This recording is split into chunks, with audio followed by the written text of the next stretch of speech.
Il-Bank Malti għall-Iżvilupp l-MDB nieda żewġ skemi bil-għan li għajnu negozji Maltin u Għawċin iwettqu proġetti ta' sostenibilità jew inkella l dawk li jaħdmu fis-setturi kulturali u kreattivi.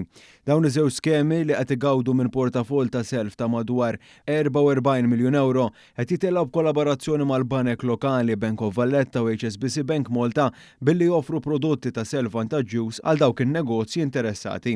Aktar dwar il-proġetti spjegalna Joseph Darmanejn li huwa Chief Business Development Officer fiħdan l-MDB.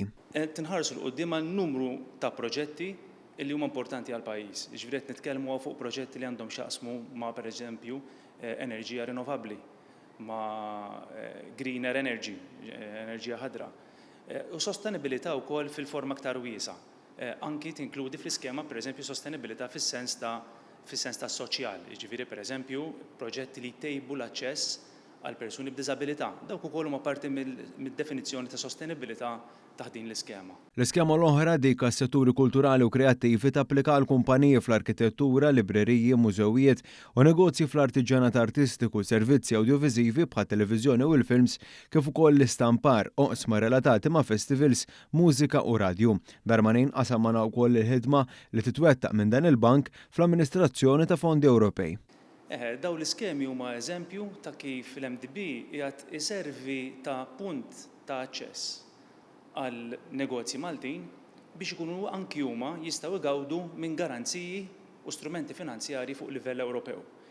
Qed nagħmlu dan ukoll bis-sħubija tal-banek. Ġifieri aħna qegħdin inġibu daw il-garanziji lejn Malta, qegħdin naqsmu r-riskju mal-banek, qed inżidu wkoll garanziji tagħna biex bekk il-benefiċċju li qed ngħaddu lin-negozji ikun kbir kemm jista' jkun. Bekk in-negozji jgawdu minn imaxxijiet aktar kompetittivi, inqas ħtieġa ta' assi kollaterali biex jagħmlu tajjeb għas-self u termini aktar favorevoli. Min-naħa tagħha l-kap eżekuttiv ta' dan il-bank, Alison Mikallef, qasmet magħna l-ħsieb wara l-għażla ta' dawn is-setturi għal dawn l-iskemi. Għażilna da setturi partikolari għax dawn is-setturi huma l-fok tal-Unjoni Ewropea u wkoll ta' Malta. Is-setturi tas-sostenibilità tal-kultura u tal-kreattività huma importanti ħafna għal pajjiż tagħna. Hemm bżonn li t-tniġġis f'pajjiżna jonqos. Hemm bżonn ukoll li settur kreattiv fl-oqsma ta' dawk ix-xogħlijiet li qed imutu jerġa' jieħu r-ruħ. Hija żidet tispjega x'għandhom jagħmlu n-negozji interessati biex igawdu minn dawn l-iskemi.